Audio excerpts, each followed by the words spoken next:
ఆడున్నది మట్టియే ఉంది.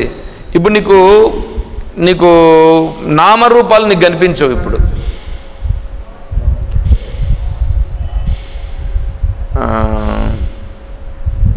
ఇప్పుడు ఒక చిన్న పిల్లోడు ఉన్నాడండి. చిన్న పిల్లోడు ఉన్నాడు. ఇప్పుడు వాడి ఇంట్లో ఉన్నాడు. ఇప్పుడు వాడికి ఆవు అంటే తెలియదు. ఆవు అంటే తెలియదు. ఇప్పుడు వాడు చూస్తూ ఉన్నాడు. ఆ ఆవును తీసుకొని వస్తారు. ఇట్లాగా తీసుకొని వచ్చి ఆడ కట్టేస్తారు. వాడు దాన్ని ఏం చేస్తాడు? చూస్తూ ఉంటాడా, లేకపోతే దాన్ని ఏమన్నా ఇదంటాడా? చూస్తూ ఉంటాడు. అది వాడికి ఏందో తెలియదు. ఏందో ఉంది అనేది తెలుస్తుంది, కానీ అది ఏంది అనేది తెలియదు. అలా అయిపోతుంది ఇప్పుడు వీడి పరిస్థితి. అది ఉంది అనేది తెలుస్తుంది. ఆ ఉన్నదే ఈశ్వరుడు. ఉన్నది ఈశ్వరుడు. అప్పుడు చేస్తాడు చూడండి, వాడు ఈశ్వరుడు. అప్పుడు వాడికి ఫీల్ అయి చేస్తాడు చూడండి, అది భక్తి.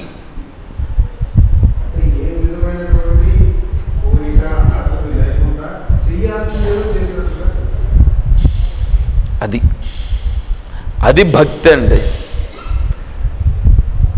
నేనేమన్నా నా కల్పన చేసినారని మీరు అనుకుంటారేమో.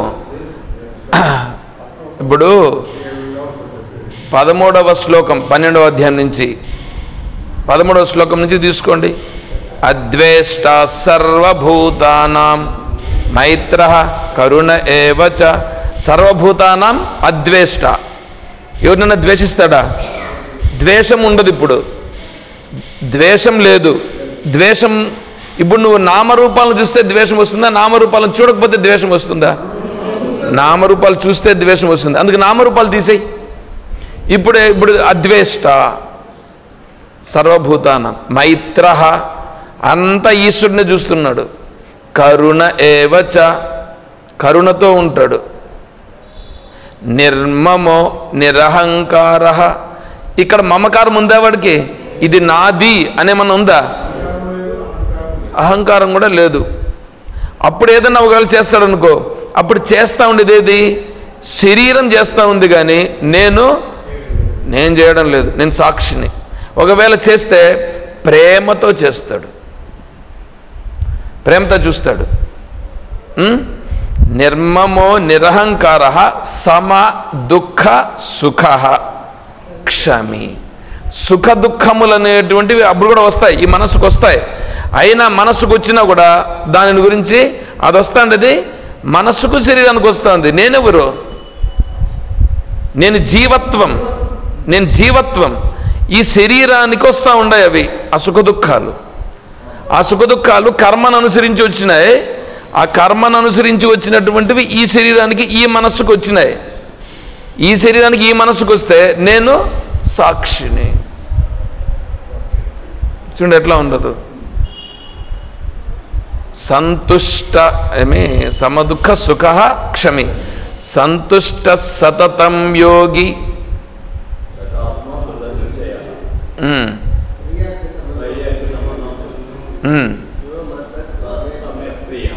యో మద్భక్త.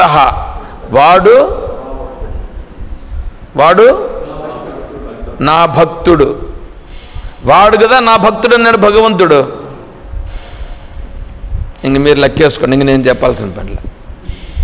అంటే ఎవడు భక్తుడో భగవంతుడు చెప్పిన దానిని మీకు చెప్పాను.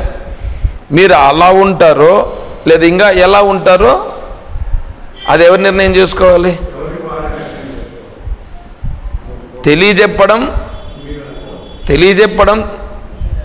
తెలియచేయడం వరకే. భగవంతుడు కూడా ఏమన్నాడు? యయిదం పరమం గుహ్యం. ఇదంతా కూడా మళ్ళా 18వ అధ్యాయంలో వస్తుంది. యథేచ్ఛసి తథా కురు సర్వగుహ్యతమం భూయః. ఏమో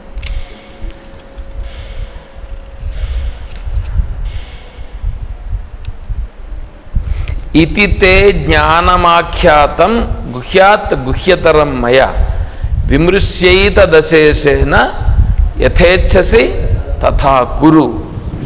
భగవంతుడు చెప్పింది ఇతి ఇది ఇదయ్యా జ్ఞానం. నేను చెప్పాల్సింది నేను చెప్పిన. ఇతితే జ్ఞానమాఖ్యాతం గుహ్యాత్ గుహ్యతరం మయ అంటే భగవంతునికి సంబంధించినటువంటిది. ఆ భగవంతుడు ఎవరు? ఇప్పుడు సత్ చిత్ రూపంగా ఉన్నదే భగవంతుడు. ఆ సచ్చిదానంద రూపంగా ఉన్నది నువ్వే. నువ్విప్పుడు యుద్ధం చేస్తావో యుద్ధం చేయవో నీ ఇష్టం. నువ్వు కర్మ చేసి నేను కర్మ చేస్తా ఉన్నాను అనుకొని చేసి నువ్వు కర్మలో బంధింపబడతావో, లేదా ఇది ప్రారంధానుసారంగా జరగాల్సి ఉంది కాబట్టి ఇది జరుగుతూ ఉంది నేను మాత్రము సాక్షిని అని అనుకొని నువ్వు సాక్షిగా ఉంటావో నీ ఇష్టం. యథేచ్ఛసి నువ్వు యుద్ధం చేస్తానంటే చెయ్యి, చెయ్యనంటే నిలిపేసుకో, నాకేం అభ్యంతరం లేదు. చూడండి ఎట్లా ఉంది. ఇప్పుడు చెప్పాల్సింది కూడా ఉన్న సత్యాన్ని చెప్పి నన్ను తెలుసుకుంటానంటే తెలుసుకో, లేదు మేము ఇలాగే ఉంటామనంటే అది మీ ఇష్టం. అర్థమైందా? భగవంతుడే అలా చెప్పినప్పుడు ఇంకా అలాగే ఇక్కడ మనం కూడా ఏం చేయాలి? చెప్పవలసింది చెప్తాం, తెలుసుకోవాల్సింది తెలుసుకోవడం. ఎలా ఆచరిస్తారో ఎలా ఉంటారనేది వాళ్ళ ఇష్టం. మేము బంధంలో పడతామని అనుకుంటే వాళ్ళ ఇష్టం. అది బంధములో పడేది ఎట్లనో కూడా చెప్పాడు, బంధములో నుంచి విడిపడేది కూడా చెప్పినారు. అర్థమైందా? అది బంధములో పడడమా విడిపడడం అనేది ఎవరి చేతిలో ఉంది? ఎవరికి వారి చేతుల్లో ఉంది. అయిపోయిందా? నామ రూప వ్యతీతోహం. ఇప్పుడు శ్లోకం అదే కదా, నామ రూప వ్యతీతోహం. నామరూపములు కానిది ఏదో అది నేను.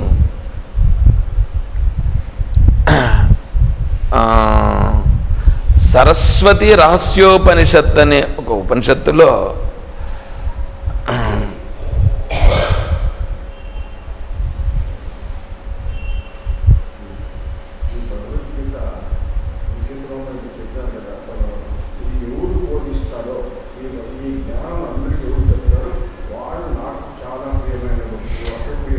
వాడే నేను నేనే వాడు అయినప్పుడు ఇంక ప్రియుడు ఏంది, ప్రియుడు కాకపోయడం ఏంది? ఏమి జ్ఞాని త్వాత్వమేమో మే మతం. అది చెప్తున్నాడే ఆ స్థితిలో ఉండి ఎవడు చెప్తున్నాడో చెప్తా ఉండేవాడు వేరే నేను వేరే అని చెప్పలేదే భగవంతుడు. కాబట్టి ఇప్పుడు ఏంటి? ఇప్పుడు ఈ స్థితిలో ఇప్పుడు శ్రీకృష్ణ పరమాత్మ అంటే శరీరం పోయిందని అనుకుంటారు అజ్ఞానులు, రాముడు అంటే శరీరం పోయిందని అనుకుంటారు అజ్ఞానులు, శంకరాచార్య స్వామి వారంటే శరీరం పోయిందని అనుకుంటారు అజ్ఞానులు. వాళ్ళు శరీరమా లేకపోతే ఈ జీవత్వ రూపంగా ఉన్నటువంటి సచ్చిదానందమా? సచ్చిదానందం. మరి సచ్చిదానందం పోయిందా? మరి సచ్చిదానంద రూపంగా ఉన్నారుగా. మరి ఈ శరీరంలో ఉన్నటువంటిది కూడా సచ్చిదానంద రూపంగా ఉన్నది అదే కదా. మరి ఎక్కడ విన్నారు వాళ్ళు? అజ్ఞాని అంటాడు. ఇప్పుడు రాముడు ఎవరు? సచ్చిదానంద స్వరూపమే రాముడు. కృష్ణుడు ఎవరు? సచ్చిదానంద స్వరూపమే కృష్ణుడు. శివుడు ఎవరు? సచ్చిదానంద స్వరూపమే కృష్ణుడు. నువ్వు ఏమన్నా పెట్టుకో దానికి పేరు.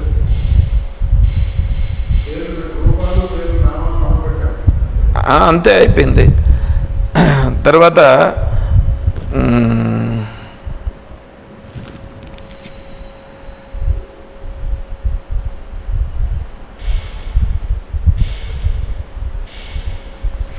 అస్తి భాతి ప్రియం.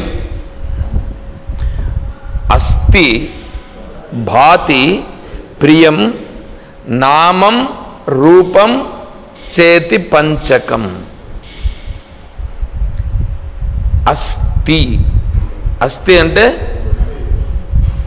ఉన్నది, ఉన్నది అస్తి. భాతి తెలియబడుచున్నది. భాతి అంటే తెలియబడుచున్నది. ప్రియం దాని వలన ఆనందము, దానివల్ల ఆనందం. అస్తి, భాతి, ప్రియం. నామం రూపం, చేతి పంచకం. మీరు ఇప్పుడు దేన్నన్నా చూడండి, ఏదైనా చూడండి. ఇప్పుడు చెట్టును చూసారని అనుకోండి, చెట్టు అస్థి ఉన్నది, ఉన్నదా?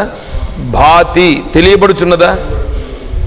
ప్రియం మనకు ఆనందాన్ని కలిగిస్తుందా, కలిగించదా? కలిగిస్తుంది. ఇప్పుడు నామము, నామము దాన్ని చెట్టు అన్నామా? రూపము, రూపం కనిపిస్తుందా? ఇవి 5 ఉన్నాయి. దీంట్లో ఆదిత్రయం, మొదటుండే 3 బ్రహ్మరూపం, తర్వాత ఉండే ఈ 2 జగద్రూపం. అంటే ఇవి 5 అక్కడే ఉన్నాయిగా. ఇవి 5 ఒకే ప్రదేశంలో ఉన్నాయి. ఇప్పుడు మీరు మీ శరీరాన్ని చూసుకోండి. అస్థి ఉన్నాను, భాతి నేనున్నానని తెలుస్తున్నది, ప్రియం నాకు నేనే ఇష్టం ఉందా?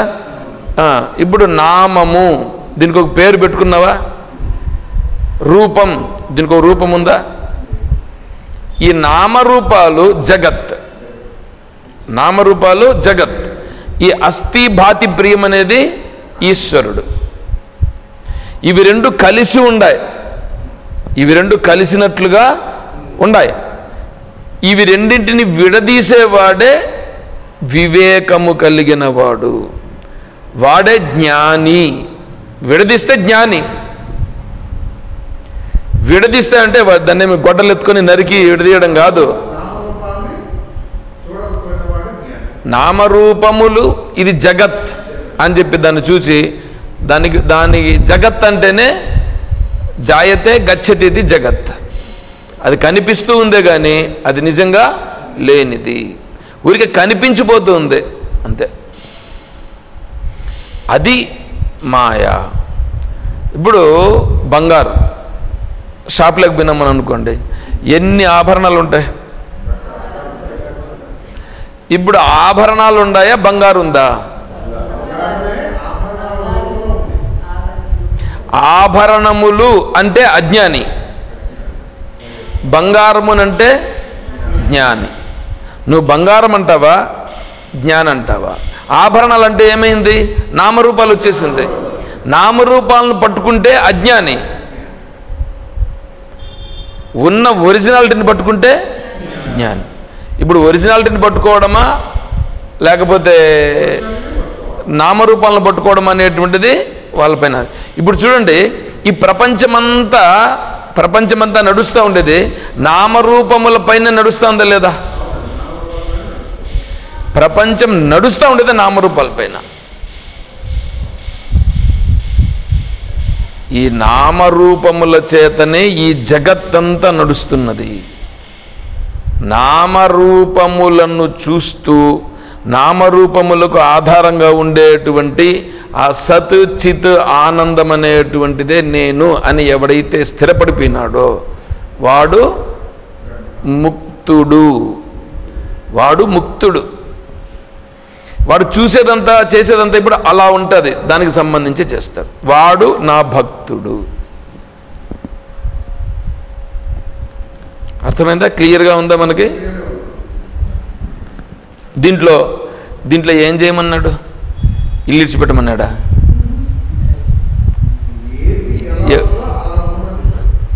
దాన్ని ఏమైనా ఎత్తుకొని గొడ్డలు ఎత్తుకొని లేకపోతే దాన్ని ఏమన్నా కూల్చేయాలనా? ఏడ కూల్చాలా?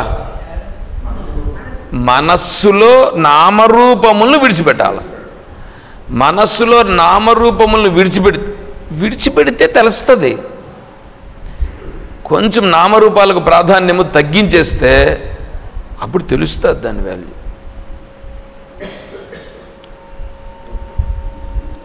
దానికి నేను వాల్యూ ఇచ్చినానా లేదా అనేది ఎవరికి వాళ్ళే చూసుకోవాలి. అయితే ఈ సచ్చిదానంద రూపాలకు విలువని ఇవ్వాలి. ఇప్పుడు అద్దం ఉందండి, అద్దం పైన దుమ్ము పడిందండి, బాగా కనిపించాలిగా. కనిపించాలంటే ఏం చేయాలా? క్లీన్ చేయాలి కదా. ఎందుకు క్లీన్ చేసావు? బాగా కనిపించడానికి. అంటే ఏంటి? దాంట్లో ఉండే దుమ్ముని తొలగించాలి కదా. అలాగే నామరూపాలు అనేటువంటివి ఏవి పట్టుకొని ఉండమో దాన్ని మనం ఏం చేయాలా? దాన్ని తొలగించి, దాన్ని తొలగిస్తే సరిపోదు, దీన్ని సత్ చిత్ ఆనందాన్ని గుర్తించి దానికి ప్రాధాన్యం ఇవ్వాల.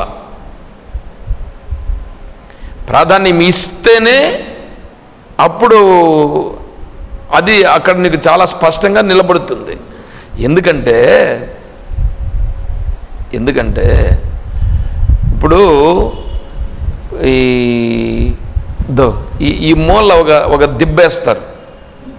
ఎక్కడ? మన ఆశ్రమానికి మూల ఉంది కదా, రోడ్లో, బయట రోడ్లో. అక్కడ అందరూ తెచ్చి ఏంటి అంటూ అన్నీ వేస్తారా? మన పూలమాలలు ఇవన్నీ కూడా ఉన్నాయనుకోండి, ఇవన్నీ కూడా ఒకవేళ తీసుకొని దీంట్లోనే వేస్తారు. ఒక సంచిలో వేసి ఆడబెట్టినారని అనుకోండి. ఇప్పుడు పూలమాలలు వాసన వస్తాయి రావా? పూలమాలలు వాసన వస్తాయి. ఆడుండేది ఆ చెత్త వాసన కూడా వస్తుందా రాదా? ఇప్పుడు ఈ వాసన ఉంటుందా, ఆ వాసన ఉంటుందా?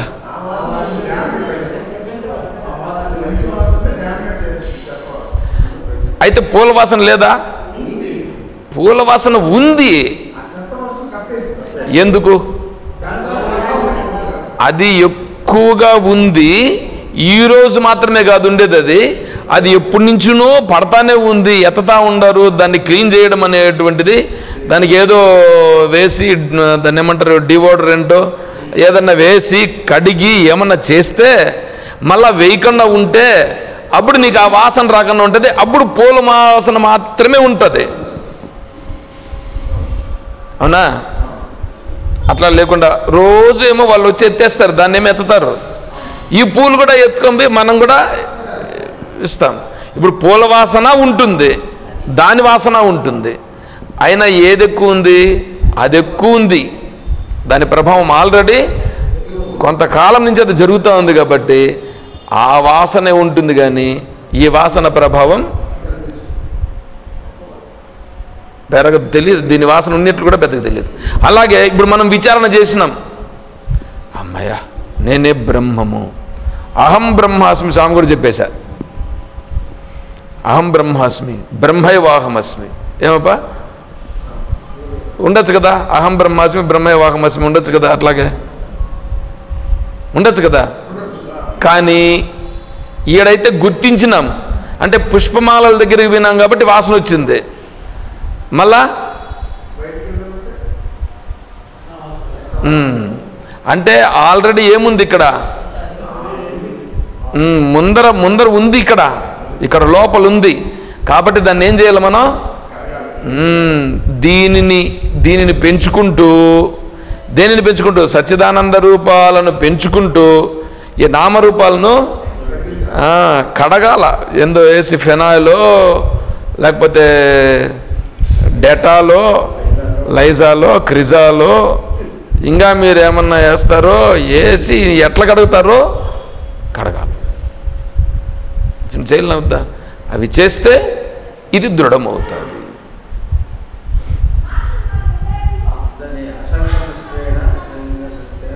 అవును, అదే అసంగ శస్త్రేనా? అట్లా ఉండడమే అసంగ శస్త్రము.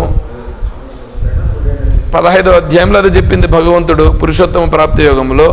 నువ్వు అసంగ శస్త్రేనా అంటే నువ్వు ప్రతిసారి నామరూపాలు వచ్చినప్పుడంతా అసంగముగా ఉండుట, అసంగముగా ఉండుట. నువ్వు నామరూపాలను చూసుకుంటూ పోతూ ఉంటే నామరూపాల్లో మునిగిపోతావు, నామరూపాల్లో మునిగిపోతావు. అదే ఇప్పుడు చూడండి, ఇప్పుడు జగత్తు బ్రహ్మ రెండు ఒకే జగలు ఉన్నాయి లేదండి? రెండు ఒకే జగలు ఉన్నాయి. ఇప్పుడు నువ్వు బ్రహ్మను చూస్తావా జగత్తును చూస్తావా అనేది నీ పైన ఆధారపడి ఉంది. నీపైన ఆధారపడి ఉంది. నువ్వు బ్రహ్మను చూస్తే, బ్రహ్మభావన పెంచుకుంటే మోక్షం పొందిపోతావు. జగద్భావనలో ఉంటే నువ్వు జగత్తులోనే ఉంటావు, దృఢపడిపోతావు. చూడండి ఎట్లా ఉంది. కాబట్టి మనం ఏం చేయాలి? నామరూప వ్యతీతోహం, నామరూపముల కంటే నేను అతీతమైన వాడను అది చెప్పాడు. ఇంకా చిదాకారోహమచ్యుత చెప్తున్నారు, అది రేపు విచారణ చేస్తాం. హరి ఓం తత్సత్. ఓం అసతో మా సద్గమయ, ఓం తమసో మా జ్యోతిర్గమయ, ఓం మృత్యోర్మా అమృతం గమయ, ఓం శాంతి శాంతి శాంతి. హరి ఓం తత్సత్. ఓం సర్వం శ్రీ సద్గురుచరణారవిందార్పణమస్తు. ఓం జయ బోలో శ్రీ కృష్ణ పరమాత్మ की जय, बोलो गीता माता की जय, बोलो भक्त मंडली की हर नमः पार्वती पतये. जय सीताराम. हरि ओम तत्सत. ओम ओम हरि ओम हरि